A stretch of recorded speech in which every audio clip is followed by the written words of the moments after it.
নমস্কার বন্ধুরা, আজ আমি রান্না করব চিচিঙ্গা ভাজা। চিচিঙ্গা ভাজা রান্না করার জন্য আমি প্রথমে চিচিঙ্গা কেটে নিয়ে ছোট ছোট করে ধুয়ে রেখেছি। তার জন্য তাতে দেওয়া পেঁয়াজ এবং টমেটো কাঁচা লঙ্কা কেটে রেখেছি।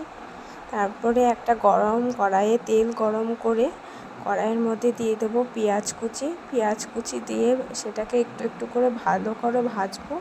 ভাজা হয়ে গেলে তার মধ্যে দিয়ে দেবো চিচিঙ্গাগুলো।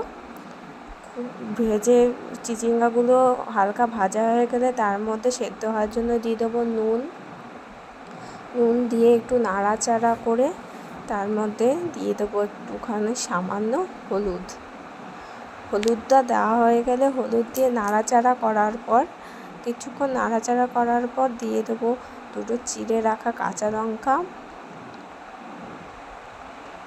একটু জিরে গুঁড়ো, একটু লঙ্কার গুঁড়ো জিরে গুঁড়ো দিয়ে একটু নাড়াচাড়া করবো। ভাজা করে একটুখানি ঢেকে রাখবো যাতে সেটা সেদ্ধ হয়ে যায়। সেদ্ধ হয়ে গিয়ে একটু ভাজা হয়ে গেছে, দেখো